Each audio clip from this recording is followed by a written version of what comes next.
Man. Cheers. Happy Friday. Happy Friday. Hello, everybody.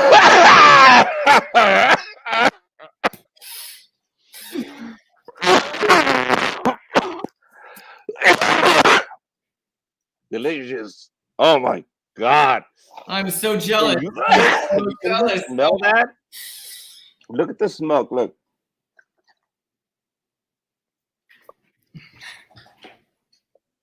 Oh my God, the best thing. Hello, everybody. Welcome. We Yerbabuena. Sorry, guys. We got to get this shit started. This is like a cup of coffee, a little wake and bake. We're ready to rock and roll. Igor, how are you? I'm good, man. I'm better now. I was on the phone all morning with insurance. And let me tell you, this is so funny because like it's the first thing I ask when I call in. And like I gotta be high when I call. Like when I can't do it sober. So I smoke a little weed. I go and I start to call insurance. First question: do you have kids? And all the girls were from Georgia. And they're like, no, I ain't got kids. And I'm like, you got the golden ticket. You work from home. You make the same money. You got no kids. And she's like, oh my God, I'm loving coronavirus. I'm living my best life, but I can't share it with anybody because as soon as I tell everybody how happy I am, they look at me like I'm a bitch. And she's like, you're the first person I can like brag about this to. And she was so happy and worked out my bill for me. It was cool. It was cool. Why did you have a bill? What happened? I haven't paid my insurance because I've been out of the work and I didn't pay my insurance. Oh, that's right. That's right. So I'm calling everybody trying to get the COVID discount. It's all about, and I'm a Jew, so I will call and call. I will sit on that phone for 3 hours to save 50 cents. I'm like, I'm coming. Bro, you're high. You don't give a shit. Everything is interesting. You start singing the songs on the phone. And do you know what's so how are the call centers? I knew it. I was like, you saw the 323 number and you're like, oh, he's going to be all right. And like, she's like, when we get, and she's like, I can't say. And I'm like, you know, when you get 808, which is Wyoming, you're like, fuck, this is going to be some bullshit. This is going to be some uppity cowboy. This is some white entitlement. Crazy shit is going to happen. But they love it when they know the 323s, the coasts. They're like, oh, it's a great call. But they know when it's coming from like middle of it's going to be a tough one. 909, 951. Ah, fuck. Okay. My wife deals with those phone calls. What's her favorite area code? Tell you? What is her favorite area code? Does she see certain area codes and she's like, oh no. They get mad at her when she's giving them advice. And basically they're there to call her and say, have you gotten these services? Have you gotten tested? Have you done this? Have you to be safe? Why the hell are you calling me? Sorry, lady. We were trying to tell you that there's medication if you want some. Didn't mean to disturb you. We're not selling you anything. This is something that the government and the mayor here has done. And now they're going to give you medication and lunches services. And we're trying to tell you what's available because you may be unemployed. So these are the services we're trying to give you. And she's pissed. My wife's like, why are they mad? This is free shit. But what does it say, Igor? Now we have this magical plant should never have been made illegal anywhere on our beautiful planet. Like people, if there is a God, he or she put it here for all of us to use. Sure, tobacco should be illegal absolutely everywhere. What? No, I need to mix and match. I like to mix and match. We can't say one leaf is better than the other leaf. People need to just choose for themselves. But yes, there are more medicinal properties to certain leaves. I will give you that. But just let people choose. You need to come with me. You need to come with me. We're going on a field trip, people. We're going on a field trip. So this is what makes a difference. Tobacco ruins what this person was talking about, nature. Now in California, you're allowed to grow your own shit, which I wanted to take you to this field trip today. I want to introduce you to my beautiful girl. Look at my beautiful girl. Look at her nuggets. Look how beautiful she's coming out. Oh, she's so gorgeous. Who's my gorgeous little man? I love you. I love you. I love you. Oh my God. So when I grew weed, I had to like grow it under the porch in hiding. I couldn't just plant it in my yard and like growing it like people grow lemons. This is out of control. Exactly. Look at this. This is beautiful. Those are his little brothers. These don't have seeds. They come seedless.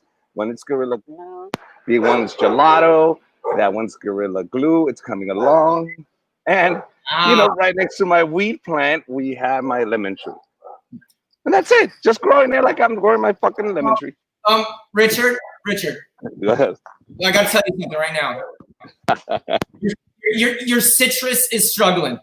It shows love it. That's the most pathetic citrus tree I've ever seen.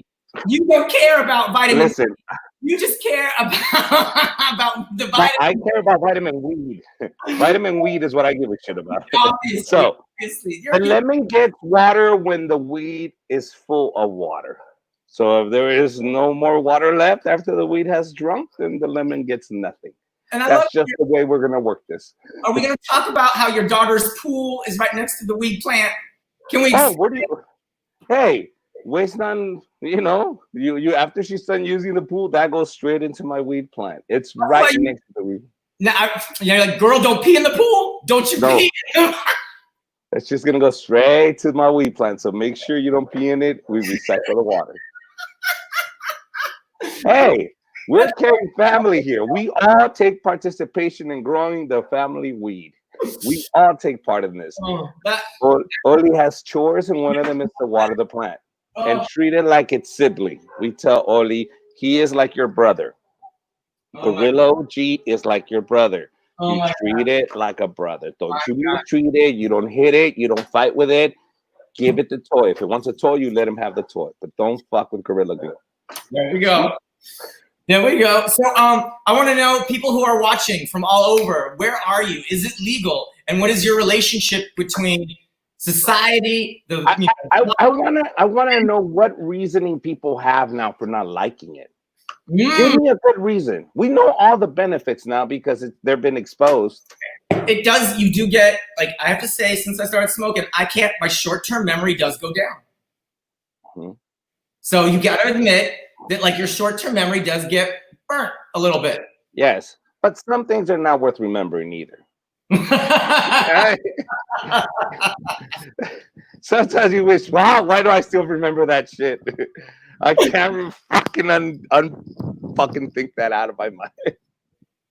So life right now, it's gotten to that point where we're like, do I really want to remember these moments? Shit, I've been stuck in my house for 2 months, 3 months. So so what phase did you start smoking weed when it started to become legal? So when you started, you started in the illegal phase, right? Like when I was a kid, I tried it. And then I never smoked again. That's something we were discussing earlier with Kent, was I started smoking at 38. I just couldn't smoke and function. I just did. It wasn't my thing at the time. And I would drink a lot, but I wouldn't smoke. I even frowned it upon it. And I was like, that's fucking potheads. Could you say that your life is a little less complicated right now? Oh, are you kidding me? I started smoking at 37. My wife says, I can't believe our relationship is this close. I can't believe we can actually function as a couple. Like, your anger issues are gone. You're more relaxed. You're not as tense. You help around the house. You don't mind taking care of the baby. Like, of course, because I'm high as fuck. Wow. You understand? So I smoke a bowl right now, and I'm thinking, what would be entertaining to do? I'm going to wash the dishes. She walks in and goes, wow, that's awesome. I just needed something to do because I'm high. I didn't want to just sit there and be high. So you do things. Wedding weed counseling. Yes. Because just like they used ecstasy back in the day, trying to bring maybe weed can bring people together. It does. Now, sex-wise, we bang like teenagers. We're both high as fuck. Couples out there that have not smoked weed and fucking do that. Smoke a big joint. Give her one. You smoke one. Get really hammered, and your dick is gonna feel this big to her, and her pussy is gonna feel this small to you. I am telling you, it is an experience. I mean, shit. We plan those nights. You understand? We know, hey, we're gonna smoke, have a little drink, and we're gonna get it on. So nothing wrong with that. It's your wife. Fuck it. But if something like weed can help it blossom and just fucking keep it going, and the fire's still there, fucking awesome. We don't do it every day, but when we do, it's It's one of those. What do you find, like, so when, now is COVID a little bit, but if it wasn't, like, what, is there a time of day that is appropriate for smoking? Is smoking for breakfast? Okay, you're breaking up. Smoking for breakfast, okay. It's not something that's recommended for starters. Meaning, this is true. The best thing I do in the morning, check this out. You know that shit's about to hit the fan. You're about to go out into traffic. You're about to go out into the world and deal with people that you have no control over. The stupidity and all that shit. So I'll have a cup of coffee. I'll smoke a joint and get my day started. Take a shower, get ready, and just head out. And by the time I'm done taking a shower, shaving, getting ready, getting the baby to school, I'm sober. But somehow I feel refreshed, like ready to go. That morning, I'm not sluggish. I'm up and running now. You don't get the haze or the fog that lingers after, you know, that kind of like, no? Nothing. It just motivates me to just get up and go. Let's do something. I don't know. It's weird the way that it affects me now. But at the same time, I let the little things go. So you ran into the train and now it's blocking your way. And then now there's a roadblock. Oh, rioters are protesting, so you have to go around the protest. So when it comes to moments like that, weed's still in your system where you're like, all right, I'm gonna go around. What are we gonna do? It's turning you into a Mexican. So life for me has changed that way. No. Huh? I said weed is turning you into a Mexican. What did you say? Weed is turning you into a Mexican. Yeah. True Mexican. Like, I came down to Mexico, and the first thing that I loved about Mexico,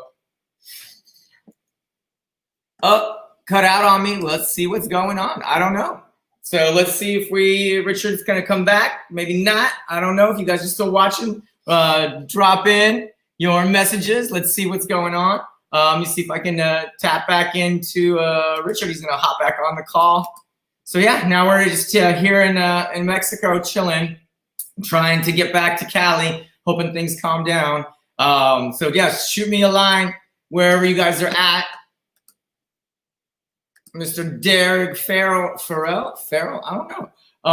Where are you at? Where are you from? Let's see if this keeps. What's going on? What's going on?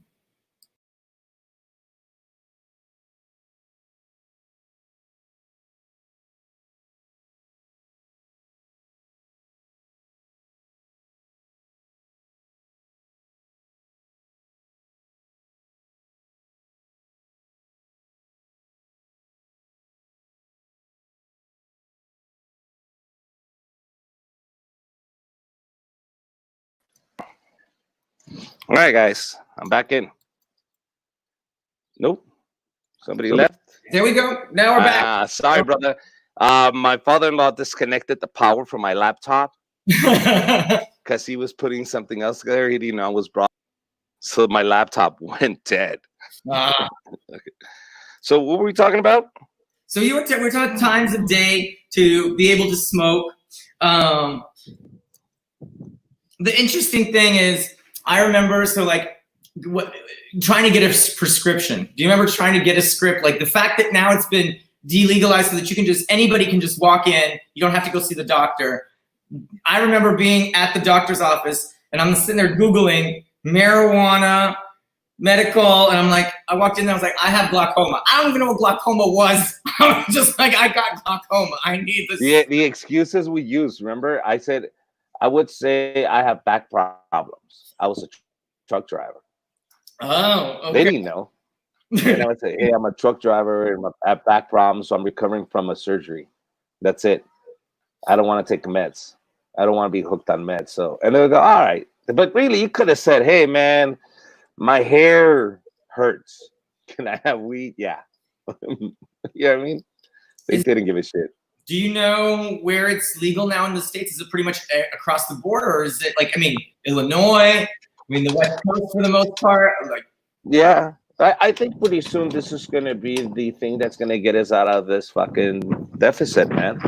weed, the consumption of weed and production of weed. I think Marlboro's is gonna and this is me telling you right now. It's July in 2020, and I don't know anybody in the Marlboro company or the tobacco industry, but that's the lead. I think the tobacco industry is gonna pay the government a big sum of money to be able to sell marijuana freely in the United States. Like at the gas station. Yes, exactly. Like a pack of cigarettes, because they don't see the future in cigarettes anymore. People are too aware of the chemicals that are now involved to produce these cigarettes. And the Marlboro company can't hide that. I don't want to say Marlboro, just the tobacco industry can't hide the fact that their product kills people. What's the smart thing to do? They've been buying all these companies that manufacture marijuana. They're getting ready to do the leap. They have the machinery to produce and manufacture in massive amount of quantities of marijuana through the marketing systems they already have set up for tobacco. Now, They cannot replace tobacco. There's too many addicts, but they now have to look at the future. Watch marijuana really in the next 20 years replace tobacco. Interesting. And because they have the money, and the government's going to say, we're in a deficit right now. We need to get the fuck out of here. We need to generate the economy. Fucking weed. So now we have truck drivers that are transporting the weed for the tobacco companies. Now we have vendors, we have stores, we have packagers, we have growers, we have agricultural now being built up in the United States. Laboratories, the people that make the lights for the laboratories. So the agency that's going to manage the way the weed is going to be transported and also managed and dealt with in the United States. now What type of security for the marijuana that you're transporting? So watch this happen. I know it's going to be a big leap, but the tobacco company knows. Go ahead. Concern, I believe you, but my concern is just like in the food industry, once we start to mechanize it, now we've got GMOs, all this artificial packaged, how I think that it's going to bring down the quality. Like, I think that it will definitely hurt the organic quality. Like, there's so much better quality. I think once big business gets in there, it's going to start to get cheaper about the bottom line and less about the quality. And it's going to, just like with processed foods, fast food, etc. What do you think? Yeah. No, I think you're absolutely correct. And that's capitalism in America. Why does it have to be? No, it doesn't have to be. But this is, the truth. You're an educated man. I know the truth. What you're telling me makes total sense. But we're educated people that understand this is what the outcome could be, or it's most likely going to be. The average consumer doesn't give a fuck or doesn't even know. They're like, fuck it. It's just what it is. What it is. They feel they have no control over it. If people don't want to purchase their product and they start making it shitty, why don't you think I don't go to McDonald's? I make a choice. But McDonald's needs to exist because people will buy 99 cents cheeseburger or a 50-cent cheeseburger. I went to McDonald's. It was like $12. Okay, but even then, it's much more affordable than a In-N-Out. You know what I mean? At least the lines are shorter. That's for yeah. No, I do. I treat myself when I do a road trip. It's more expensive to get a burger in In-N-Out. See? But the quality of the food is great. They don't fuck with anything else. That's something that they stick by. So that's why they have a loyal following, and there's always a line at In-N-Out. There's not one In-N-Out that's empty. Why? They give you quality when it comes to food. I know this. My brother worked as a manager there. So he tells me the secret of In-N-Out is the freshness. We don't freeze meat. The meat we get that day is the meat we're gonna cook. If we run out of that meat, we shut the restaurant down. Really? Yes, it's fresh meat. It's never refrigerated. Potatoes are fresh potatoes. They chop them there and they cook them there. So everything's so fresh, lettuce, all the produce, everything. So their quality of food is so good that people now said, no, if I am gonna eat a hamburger, I'm gonna eat it from In-N-Out. If I am going to spoil myself, I'm going to eat it from there because it's the healthiest. Dude, there's cheeseburgers that people leave in their jackets for 8-9 years and they still look the same. Go ahead. I was at an art fair. I also work in art sometimes, and there was one guy who put up a piece, and it was just duct taped McDonald's burgers on the canvas. And it's just been the same for like a couple of years. Like, and it sold for like several $1,000s. It was crazy. Yeah, that's it. That's it. And they're not gonna go bad. Those cheeseburgers are gonna stay there forever. They don't descend. Bread doesn't start getting old. It's still smushy and everything, and you're like, wow, how the fuck did this meat not go to shit? Nope. The only thing that dries up is the ketchup and the pickles a little dry, but that's it. That's it, buddy. So we have to mention that before. So what are you growing right now in your yard? Is it a sativa? Is it indica? What's it? It's a indica, gorilla glue, and then hybrid, the gelato. And does your wife? How does she like to smoke? She likes joints. She likes the joints or a bong. That's her favorite. But really, we'll sit out and smoke a joint each, and we just relax in my backyard. You know, stare at the sky for a little bit, and then that's it. Let's go inside and finish this shit. Let's make Oli a little sister. Oh, buddy. So, oh shit, you're stuck.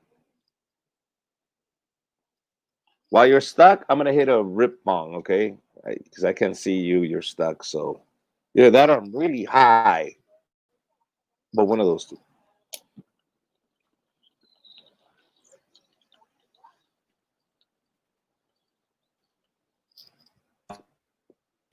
Oh yeah. Are you back, Igor?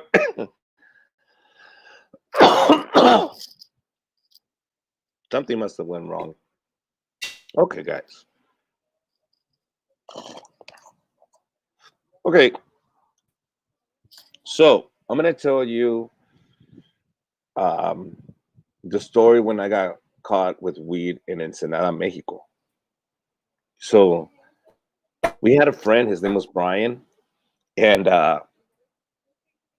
he was like the cool kid in school. Like he was like the pitcher of the team, varsity champions, and we all went into Ensenada, like the whole baseball team went. And he was always like the rebel back then because it was those grunge years, and he looked like Eddie Vedder from fucking Pearl Jam, and all the girls wanted to fuck him, and all the dudes wanted to look like him. So we were all trying to be his friend.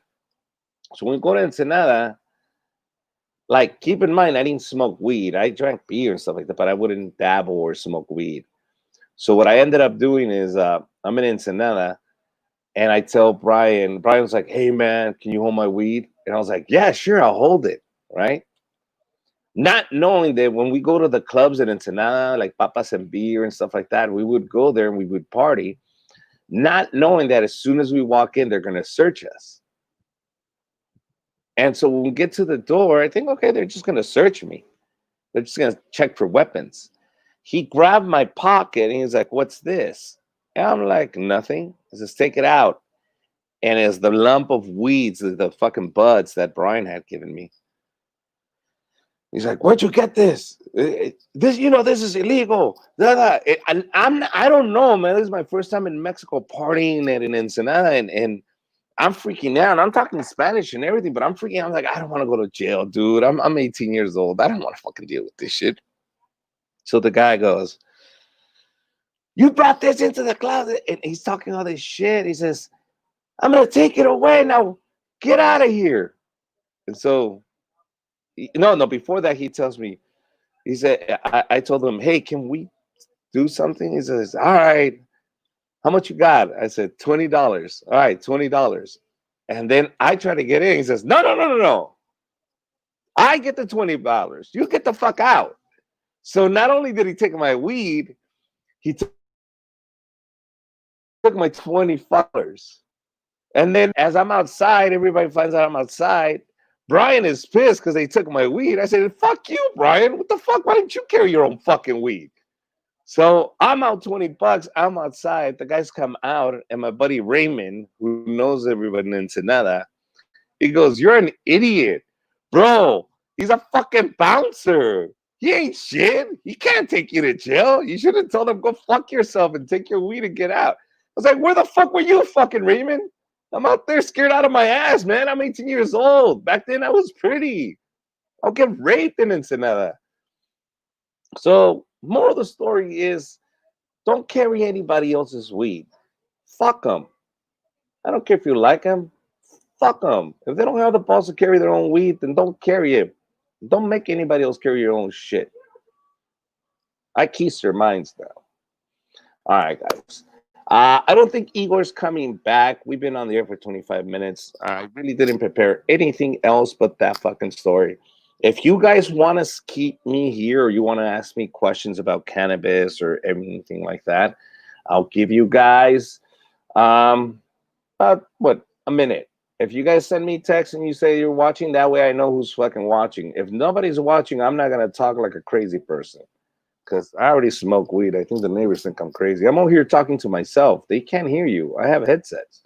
So if my neighbor walks out, he's like, man, he really lost it. Marijuana really made him crazy. So, any questions, guys? Ah, there you go. Hey, Colin, you are here. If you get paid 20 quid for a what? Here in the UK, you can pay 20 quids for a whore here in the UK. You end up with someone who looks like you, your grandmother. So always pay the extra for everything in life. Colin, very, very true. That is right. You pay what you get what you pay for. Quick story of what happened to me. You get what you paid for. We're I think I was like 19 years old. I'm in Guadalajara with my cousin, and we go to bar hopping, we start drinking, we're having a good time. At the end of the night, my cousin goes, hey, let's go get fucking some hookers. I was like, where are you gonna get hookers? He's like, don't worry, the taxi driver brings them. I'm like, man, if the taxi driver's a delivery for my hookers, I wonder how fucking ugly these hookers are gonna be. Like, I don't think he goes out there and really scans for the best ones. I think this motherfucker just sees two hookers in the street and goes, you two, come here. I don't think he's gonna look for our best interest. And my cousin's like, nah, I'll tell him. Sure enough, taxi driver heads out, comes back. Two of the ugliest hookers I've ever seen in my life. I told my cousin, you're fucking them both. I'm out. He did. I was in the room. I was sleeping in the other bed. She said, Papi, you want something? I'm like, for you to get the fuck out of my bed. All right, guys. Colin, thank you very much. Any more questions? You have anything else? Anybody else? I'm gonna hit another rock. Hey, you got time, guys. Now we can fuck around and talk, and I can tell you stories. Or it's Friday, man. Relax. Anybody? Nope. Okay. Colin, thank you very much, guys. Thank you very much, Ken. We'll see you guys back when the Eagle gets back. We have a guest coming next week. I'm gonna invite a few friends that are really big fans of the Yerbabuena, or the good weed, as we say. So stay tuned, and thank you very much for watching. Sorry we got cut off, but we'll talk to Igor. I think he's out there talking to Kaiser Permanente again. All right, guys. Bye-bye.